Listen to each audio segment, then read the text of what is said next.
के लिए काम कर रहा है। जो प्रॉब्लम्स अलग अलग सेक्टर्स के अंदर हैं, वो प्रॉब्लम्स को इस ब्लॉकचेन के थ्रू वो दूर करना चाहता है। ऐसे ही सिंगापुर गवर्नमेंट ने उसको अपना ब्लॉकचेन एसोसिएशन का मेंबर ब्लॉक यूं ही नहीं बनाया। सोचो उन्होंने कितना स्टडी किया होगा किसी चीज को अपने एसोसिएशन के अंदर लाना, और अगर वो गलत चीज होगी तो उनके लिए कितना बड़ा गलत चीज है ना। दुनिया उनको कल चैलेंज कर सकती थी, ये गलत चीज थी, आपने इसको कैसे अपना एसोसिएशन का मेंबर बनाया। तो उनका स्टडी किस लेवल का होगा, इस ब्लॉकचेन को कितना स्टडी उन्होंने किया होगा, तब जाके उन्होंने इसको अपने साथ चिपका दिया। ठीक है, तो पॉलीगॉन पे जब हम आए, सॉरी वेब20 पे जब हम थे, तो फिरोज सर ने एक टारगेट लिया कि लिक्विडिटी प्रोवाइडर अभी यहाँ पर सिस्टम में अगर एक या दो है तो जिंदगी भर वही कमाता रहेगा हम सबसे। हम जब जब खरीदेंगे, जब जब बेचेंगे तो कौन कमाएगा? सिस्टम। कल आपने सुना कौन कौन लोग सीरियसली कल समझ रहे थे लिक्विडिटी प्रोवाइडर, कितने लोगों को समझ आया कल एलपी क्या होता है, एक्चुअल पावर एलपी की क्या है? मतलब कम ही लोगों को समझ आया। आज फिर से मैं एक बार कोशिश करूंगा आपको लिक्विडिटी प्रोवाइडर की ताकत। लिक्विडिटी प्रोवाइडर मतलब मालिक। और अगर कोई चीज है उसके पीछे पैसा कौन लगा रहा है, बैकअप कौन दे रहा है, तो वो मालिक हो गया, बराबर। तो उसके अंदर जितनी ट्रांजैक्शन होंगी वो जाएगा किसके पास, पैसा किससे लगाया, तो मालिक वो हो गया। तो फिरोज सर चाहते तो जिंदगी भर खुद लिक्विडिटी प्रोवाइडर बन के हर ट्रांजैक्शन से जितनी हजारों लाखों ट्रांजैक्शन होंगी वो अकेला ही कमा सकता था। लेकिन आज वो चाहता है कि हमारी कम्युनिटी जिसने ब्लॉक हो रखा, आज इतना मेहनत हम कर रहे हैं दिन रात, हमारी कम्युनिटी को भी ये सीक्रेट उसने रिवील कर दिया। कोई कंपनी नहीं बनने देती मालिक, बनने देती है कि किसी को मालिक? मालिक हमेशा मालिक ही बन के रहना चाहता है, वो किसी को मालिकाना हक नहीं देता। लेकिन उसने एक पहला बंदा है मेरे नजर में इस दुनिया के अंदर जो चाहता है कि हमारा जितना भी नेटवर्क है, जितनी भी कम्युनिटी है, उनको भी मालिकाना हक मिले। तो उनको पता है कि लिक्विडिटी प्रोवाइडर हर ट्रांजैक्शन से कमाता है। बंदा बाई करे सेल करे, लिक्विडिटी प्रोवाइडर को उससे कोई मतलब नहीं है, उसको ब्रोकरेज अपनी मिल गई, उसको पैसा मिल गया। ठीक है, तो कोई भी ऑनर नहीं चाहेगा इसको डिस्ट्रीब्यूट करना, लेकिन वो चाहते हैं कि सब लोग लिक्विडिटी प्रोवाइडर बने। अब ये बहुत बड़ा कार्यक्रम है, ये बहुत बड़ा चैलेंज है, आसान बात नहीं है कि हजारों लोगों को लिक्विडिटी प्रोवाइडर बनना किसी सिस्टम के अंदर। ये सर मानते हो इस बात को? क्या ये छोटी बात है? ये बहुत बड़ा चैलेंज है।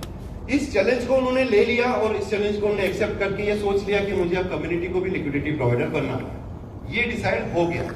जैसे ही डिसाइड हो गया कि अब सबको लिक्विडिटी प्रोवाइडर बनाएंगे, एक ही बार में जल्दी जल्दी फटाफट बेटा खत्म करो।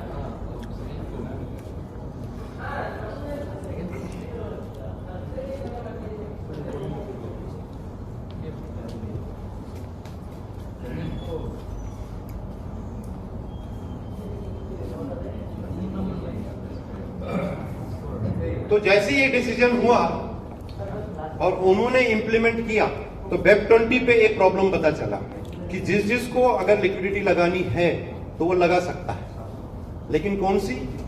रिमूवेबल। आपने लिक्विडिटी लगाई और आपने 2 घंटे बाद हटाई, लेकिन उसको लिक्विडिटी लगाना नहीं बोल सकते हैं, क्योंकि मैंने अगर सुबह $1000 लिक्विडिटी लगाया और 2 घंटे बाद मैंने हटा दिया तो कोई फर्क पड़ा क्या सिस्टम को? कोई मतलब ही नहीं है उसका। लिक्विडिटी का असली लिक्विडिटी का मतलब होता है लिक्विडिटी लॉक होना चाहिए। लॉक मतलब मैंने $1000 का लॉक कर दिया, अब ये 6 महीने के लिए मैं वापस नहीं ले सकता, वो पड़ा रहेगा, तब जाके उसका फायदा है। तो हजारों लोग अगर लॉक लिक्विडिटी लगाएंगे तो बैकअप एकदम मजबूत बन जाएगा, कॉइन के पीछे स्ट्रॉन्ग हो जाएंगे। तो वहां पता चला कि बैंक एक चार्ज करता है पर अकाउंट का, अगर आपको लॉक लिक्विडिटी करनी है। वो रिमूवेबल तो फ्री है, उसके लिए कोई चार्ज नहीं, लेकिन लॉक लिक्विडिटी जिसको चाहिए उसको वो फीस लेता है $5000।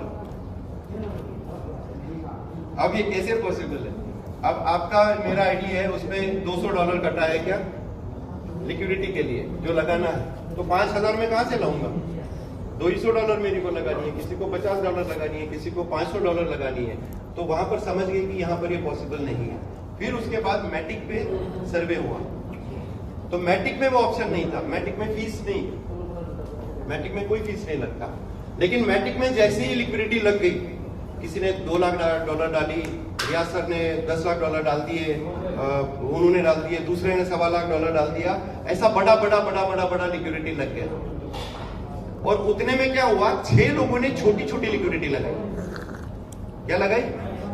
छोटी छोटी लिक्विडिटी लगाई। 6 लोग थे जिन्होंने छोटा लिक्विडिटी लगाया था, $2000 का, $3000 का।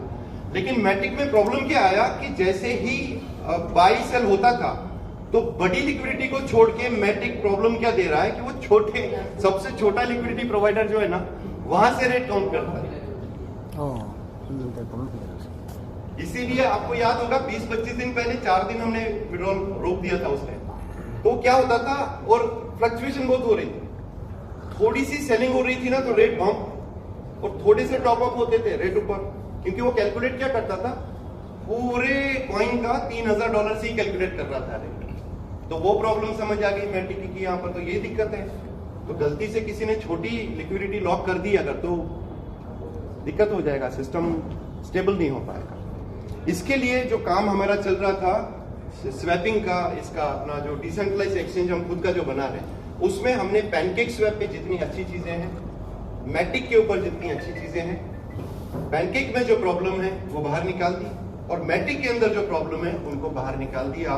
तो सारी अच्छी चीजों को डेवलप कर दिया वहां पर हमने डिसेंट्रलाइज सिस्टम के अंदर, और सारी प्रॉब्लम्स को जो थी दूसरे नेटवर्क के अंदर उनको हटा दिया। तो क्या बना, अपने काम की चीज वहां पर बनी। तो जिस तरह से हम सिस्टम को मोल्ड करना चाहेंगे उस तरह से हम सिस्टम से सर्विस ले सकते हैं। तो जैसे ही अपना पैनोरामा डिसेंट्रलाइज सिस्टम लॉन्च हो जाएगा, उसमें हम लोग सब लोग लिक्विडिटी प्रोवाइडर बनेंगे विदाउट फीस, तो प्रॉब्लम सॉल्व हो गया।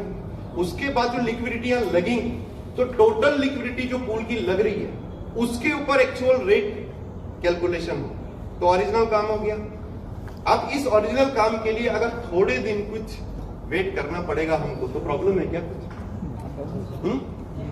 या हम नुकसान करने बैठे इन्वेस्टर को भी, उसको भी कि यार ये बंदा बेचारा नाराज हो रहा है यार, विड्रॉल नहीं हो रहा है सर, और ये बंदा नाराज हो रहा है कि यार मुझे विड्रॉल नहीं हो रहा है, ऐसा क्या हो रहा है। तो किसी 1-2 लोगों की नाराजगी की वजह से हम वो इन्वेस्टर का पैसा जिसने लगाया है, आपको देख के, मुझे देख के, हम उसके पैसे को खतरे में कभी भी जिंदगी में नहीं डाल सकते, कभी भी। कैलकुलेशंस को कहीं भी बिगाड़ना नहीं है, ना ही कैलकुलेशंस के साथ में खेलना है। अगर कैलकुलेशंस के साथ में हमने गलती की तो कैलकुलेशन हमको पीट लेगा, समझ गए? तो ये विश्वास आपको रखना बहुत जरूरी है।